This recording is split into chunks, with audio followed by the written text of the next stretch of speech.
এই দেখো সুন্দর একটা ফ্লাওয়ার বুকে, আর এই যে আমার একদম ড্রেসের কালারের সঙ্গে পুরো ম্যাচিং ম্যাচিং।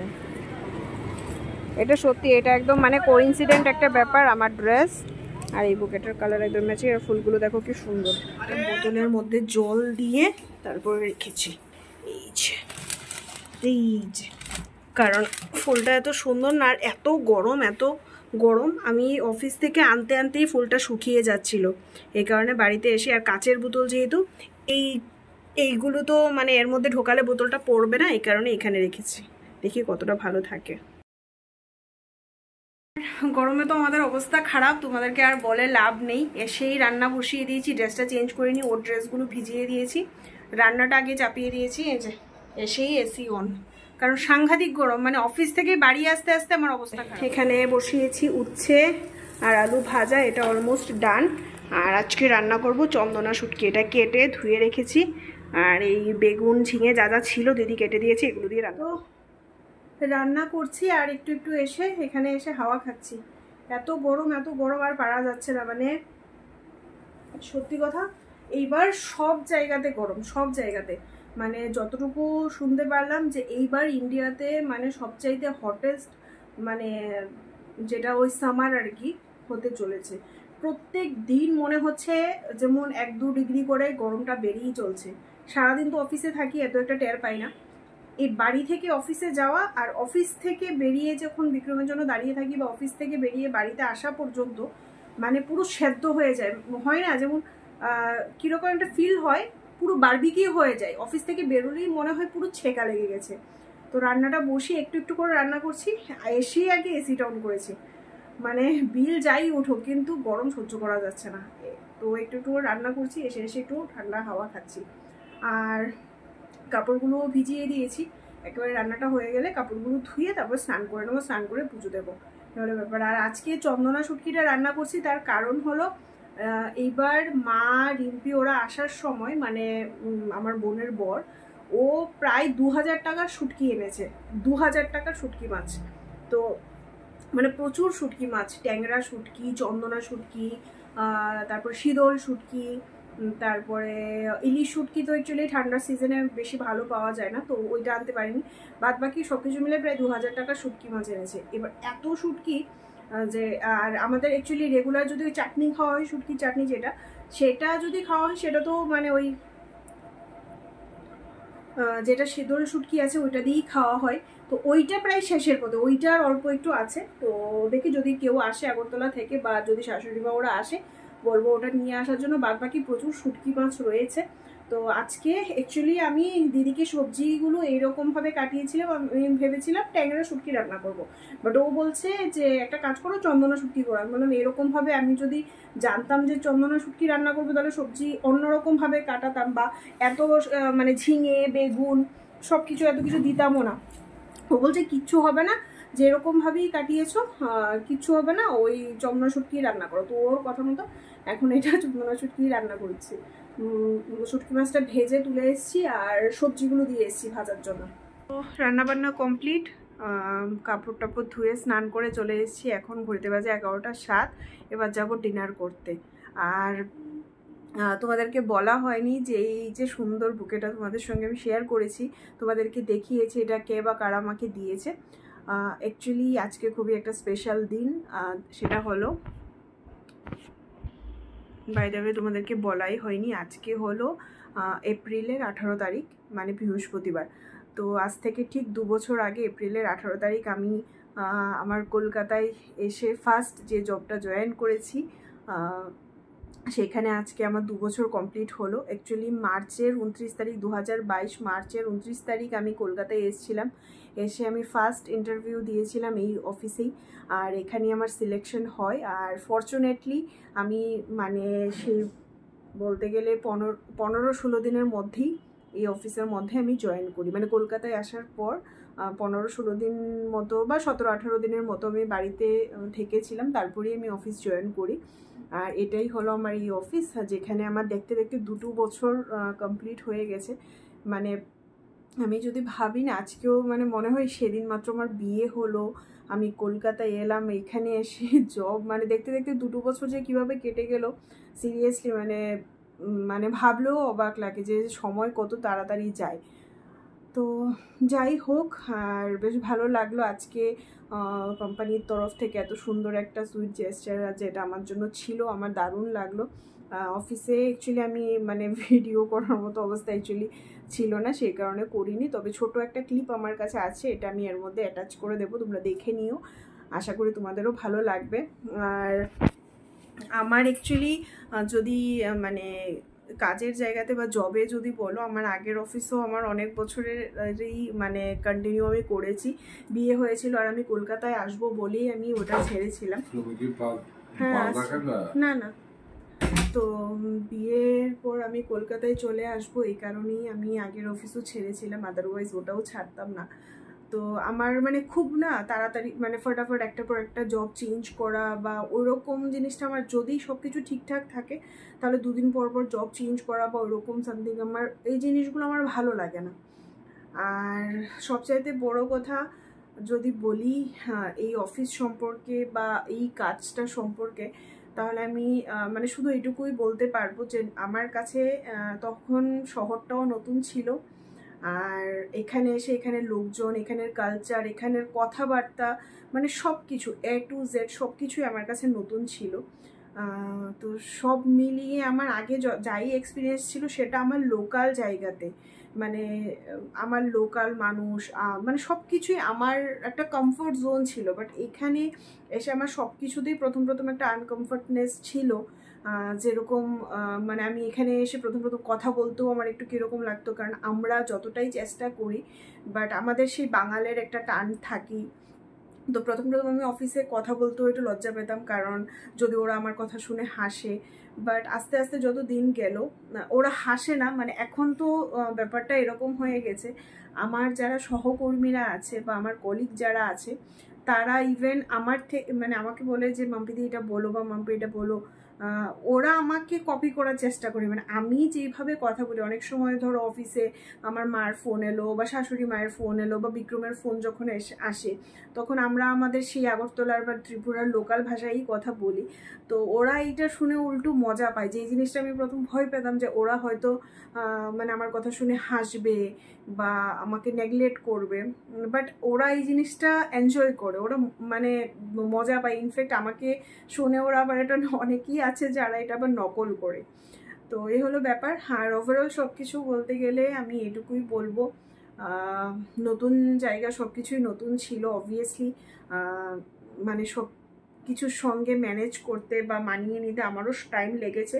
বাট এখন অনেকটাই কমফোর্টনেস চলে এসছে, এখন নিজের মধ্যে অনেকটা কনফিডেন্স এসছে, অনেক কিছু শিখতে পেরেছি, এখানের কালচার, এখানে সব কিছু সম্পর্কে আমি অনেক কিছু জানতে পেরেছি। আর সবচাইতে বড় কথা যেটা না বললেই নয়, এই 2 বছরে কলকাতায় এসে আমি মানুষ চিনতে পেরেছি। কারণ যত কথাই বলো, আমাদের হয়তো ছোট শহর হতে পারে, আমি শহরকে ছোট মানে ওই সেন্সে বলছি না, বাট এখানের মতো আমাদের এখানে হয়তো মেট্রো সিটি না বা অত বড় শহর না, কিন্তু আমাদের এখানে লোকরা না খুব সিম্পল হয়। আমার যেটা ধারণা, আমার যেটা মনে হয়, ওরা খুব সিম্পল হয়, মানে যেটা সামনে সেটাই পেছনে। এখানের মতো এত মুখোশধারী লোক নেই যে সামনে একটা পেছনে একটা। তো 2 বছর ওভারঅল আমার অনেক অনেক অনেক এক্সপিরিয়েন্স হয়েছে কাজের জায়গায়। যদি বলো নো ডাউট ভালো এক্সপিরিয়েন্স, তবে অনেক মানুষ চিনতে পেরেছি। আর অনেক মানুষ চিনতে পেরেছি যাদেরকে আমি হয়তো খুব আপন ভেবেছিলাম ওরা আমার ফ্রেন্ড, ওরা আমার ফ্যামিলি, বাট লাস্টে দেখা গেল যে না, ওরাই মানে তুমি যাকে বেশি আপন ভাবছো, যাকে খুব ক্লোজ ভাবছো, যার সঙ্গে সব কিছু শেয়ার করছো, তারাই তোমাকে ওই বলে না আমাদের ভাষায় যে বাস দেওয়ার চেষ্টা করে। তো ওই রকম অনেক লোক আছে। যদি ওই লোকগুলোর মধ্যে কেউ এখন আমার ওই ভিডিওটা দেখে থাকে, তো জানি যে চোরের মনে পুলিশ থাকবে, ওরা বুঝেই যাবে আমি কাকে মেনশন করে বা কেনই বা বলছি।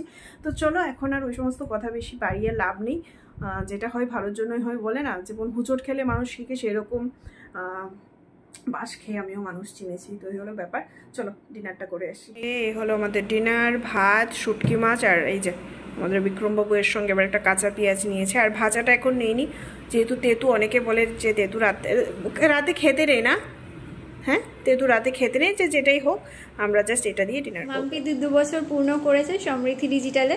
তো মাম্পিদি তোমার জার্নি, তোমার এক্সপিরিয়েন্স বলো আমাদের সাথে, কেমন লেগেছে?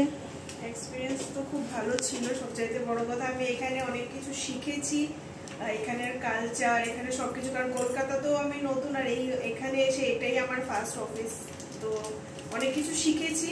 নো ডাউট কথা আমি প্রথম এসে খুব একটা বেশি কথা বলতাম না, এটা সবার খুব একটা ছিল যে মাম্পি কেন চুপচাপ থাকে। অ্যাকচুয়ালি আমি কথা বলতেও ভয় পেতাম, যেহেতু আমার একটু বাঙাল টানটা থাকে। এখন অনেকটা কনফিডেন্স হয়েছি যে সবার সঙ্গে একটু কথাও বলতে পারি, লাউডলি বলতে পারি। তো আর বাদ বাকি সবকিছু ওভারঅল আমার এক্সপিরিয়েন্স খুব ভালো, তার জন্য সবার কাছে খুব থ্যাঙ্কফুল আমি। একটা হাতটা দিয়ে দাও সবাই মিলে। এভরিওয়ান, কালকে রাত্রিবেলা ভিডিওটা শেষ করার পর আর কন্টিনিউ করা হয়নি। আজকে এখন ঘড়িতে বাজে রাত্রি 8:30, 8:31 বাজে। বাড়িতে অনেকক্ষণ আগে এসেছি। অ্যাকচুয়ালি আজকে আমি একা এসেছি, আর বিক্রম আসতে একটু টাইম লাগবে, ওর একটু কাজ আছে। তো ওই কারণে আমাকে ফোন করে বললো যে তুমি চলে যাও, তো আমি একা চলে এসেছি। আর সকালবেলা অ্যাকচুয়ালি সকালে এত তাড়াহুড়ো থাকে না, ও বেরোয় আমিও বেরোই, আর এর মধ্যে দিদি তো অ্যাজ ইউজুয়াল সবসময় লেট করে আসে। তো এত তাড়াহুড়ো লেগে যায় যে সকালবেলা ভিডিও আর মানে করাই হয় না। তো বাড়িতে এসে আমি আগে হাত মুখটা ধুয়ে, ড্রেসটা এখনও চেঞ্জ করিনি, কালকে যেহেতু শনিবার। তো সকালবেলা রান্নার পরে দিদি গ্যাস ট্যাস ভালো করে ধুয়ে টুয়ে সব কিছু রেখে গেছিলো। তো এই কারণে ভাবলাম কালকের জন্য রান্নাটা বসিয়ে দিই। তো আমি ভাত বসিয়েছি, আর ভাজা পটল আর আলু ভাজা বসিয়ে এসেছি। আর এত গরম, মানে বাইরে লিটারেলি মনে হচ্ছে যেন লু পড়ছে, এত গরম। মানে সবাইকে আমি এটাই বলছি, সবাই সাবধানে থেকো। যদি মানে খুব বেশি প্রয়োজন না পড়ে বিনা কারণে কেউ বাড়ি থেকে বেরিও না। মানে এত গরম আর নেওয়া যাচ্ছে না সিরিয়াসলি। তো আর মাথাটা আজকে একটু এই জায়গাটা না পুরো ধরে আছে। অ্যাকচুয়ালি আমি আর বিক্রম একসঙ্গে আসলে তো দুজনে চাটা খেয়ে আসি, আর আজকে যেহেতু আমি একা এসেছি আজকে আর চা খাওয়া হয়নি। তো ভাবছি দেখি ও এলে কি চা খাবো না কি করবো, গরমে ভালোও লাগছে না। ও থাকলে তাও ভালো লাগে, একা একা ভালো লাগছে না। তো আবার একটু খিদেও লাগছে। কথা যেটা বলতে চাই, অ্যাকচুয়ালি কালকে রাত্রিবেলা মানে এই ভিডিওটাতেই আমি কালকে রাত্রিবেলা যে কথাগুলো বলেছিলাম, যে এখানে এসে আমি লোক চিনতে পেরেছি, মানুষ চিনতে পেরেছি। তো তোমরা কেউ প্লিজ এটা পার্সোনালি, মানে আমার এখানের বন্ধুরা যারা আছো তারা কেউ প্লিজ এটা পার্সোনালি নিও না। আমি শুধুমাত্র পার্টিকুলার কিছু লোকজনকে যারা এরকম তাদেরকেই মেনশন করে বলেছি। আর আশা করি যাদেরকে বলেছি তারা যদি ভিডিওটা দেখে থাকে অবশ্যই বুঝে যাবে। যে এদিকে আমি বসিয়ে দিয়েছি ভাত, গ্যাস টেস করে দিদি সকালবেলা ধুয়ে রেখে গেছিলো। আর আজকে একটু মানে কালকের জন্য রান্না করব পটল আলু টমেটো দিয়ে একটা ডালনা। তো এখানে পটল আর আলুগুলো একটু ভেজে নিচ্ছি, আর করব কুমড়ো ভাজা, এগুলো কালকেই করবো, যেগুলো দিদি কেটে। তরকারির জন্য কাঁচা লঙ্কা, একটু আদা, জিরে গুঁড়ো, ধনে গুঁড়ো সব কিছু নিয়ে নিয়েছি। এটা পেস্ট দিয়েও পেয়েছে। চা এখন আর করবো না, ও যেহেতু নেই, কেক খাই।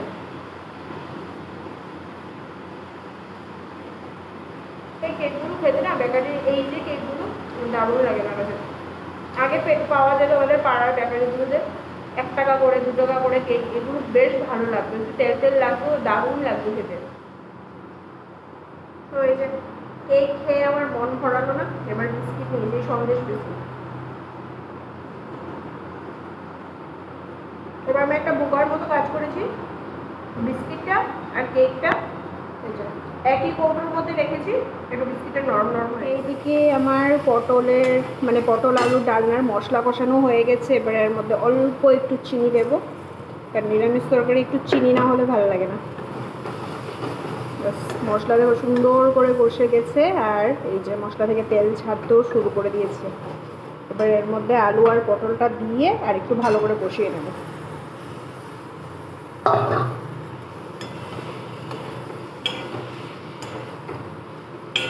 কালারটা কিন্তু খুব সুন্দর এসছে, কিন্তু জানি না আমার এই ক্যামেরাটাতে কেন জানি না এরকম আসছে, কারণ আমি যে মোবাইলটাতে ভিডিও করি এটা বিক্রমের কাছে। এই হলো আমাদের পটল আলুর তরকারি, কালকের জন্য রান্না করে রেখেছি। কালারটা জাস্ট আমাদের ডিনার। এখানে অল্প একটু উচ্ছে আলু ভাজা আছে, অমলেট দুজনেরই সেম, আর এই যে এখানে আছে তরকারি। পর আমি গ্যাস ট্যাস ভালো করে আবার ধুয়ে এই জায়গাটা মুছে সব বাসন টাসন ধুয়ে নিয়েছি। সব কিছু একদম এদিকে টিপটপ করে রেখে দিই। দেখো অবস্থা, ধর করে পুরো ঘামছি। এত গরম আর অতিরিক্ত গরমের কারণে না প্রত্যেক ঘরে সবার ঘরে এসি চলছে। কালকে ভোল্টেজটাও একটু পর আপ ডাউন করছে। তো ফাইনালি সব কাজবাজ কমপ্লিট করে এলাম ঘরে। আর আজকে সব কিছু করে রেখেছি, তার কারণ হলো কালকে আমাদের দিদি আসছে না। দিদি কালকে ছুটি নিয়েছে। তো কালকে আমাদের দিদি আসছে না, এই কারণে দিদি যদি না আসে এটা আগে থেকে জানা থাকলে একদিকে আমাদের ভালো হয় যে রাত্রিবেলা সব কিছু করে রাখতে পারি।